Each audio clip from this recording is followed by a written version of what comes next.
Well, hey there, y'all. So, in today's I Can't Believe It news. Indulge me for a moment in a thought experiment. I was raised in a deeply conservative Christian environment, but I don't think you have to be either of those things to know what Left Behind is.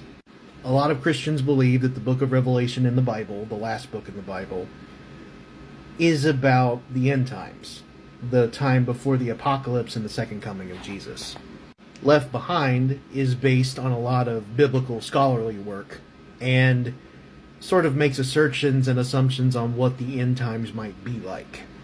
There's the rapture, which is an event that arguably isn't in the Bible, where God supposedly takes all of the Christians in the world into heaven and spares them from the apocalypse that's to come, leaving all unbelievers behind, get it, on earth to suffer whatever's coming. In the vacuum that this creates, basically the son of Satan arrives, the antichrist, like the living antithesis of Jesus, and the world goes on to accept him as their Messiah. Now in the series, the prevailing notion is that for the antichrist to fool people of the world, he has to be handsome, foreign, charismatic, and 10 steps ahead of everyone else. Like a supernatural Bond villain. Very American thought process. And it becomes super obvious to people who don't convert to Christianity late in the end times that this guy is the living embodiment of evil. Because secular people won't catch on, I guess. But what if, and just bear with me on this, what if the Antichrist is not the literal son of Satan? What if he's just some guy who's just everything Jesus wasn't? A rich man, a blowhard, a liar, a cheater, a man who abuses women and talks frequently about banging his daughter, a very powerful, very selfish idiot.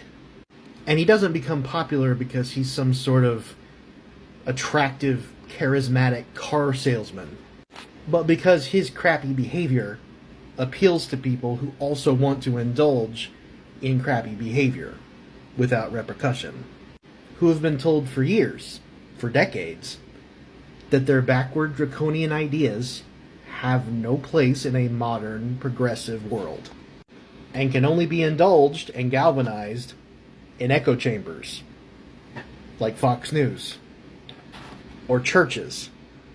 And this Antichrist enables them, gladly, because votes and narcissism.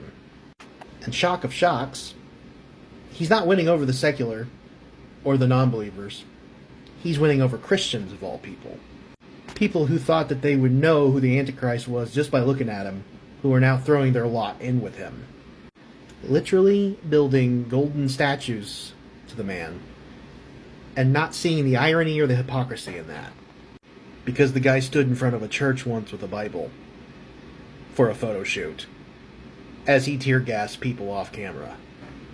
And Christians have become so taken, so given into his hateful rhetoric, that they are now willingly turning their backs on the teachings of Christ themselves.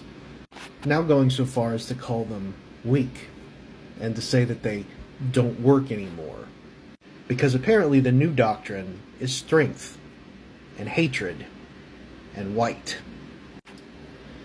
What if the rapture wasn't saving people from the end of the world? What if it was saving people from the grift? Not a literal event, but a intellectual one, an ethical one. This is just a thought experiment. I don't know that I believe any of it, but it would make sense that my own faith, that I've had for years, would be responsible for its own undoing. And for the record, there has never been a better example of a golden calf than Donald Trump. But there's one thing that still scares me. At one point, the Antichrist is thought to be defeated, and like Christ, he returns. and he reigns for about 7 years before the apocalypse proper occurs. Dude was only president for 4 years, and Jack Smith and company seem to think that they've got him where they want him with the law. But people are already likening Trump leaving a jail cell to Jesus rising from his grave. And 3 more years in the White House would probably get the job done.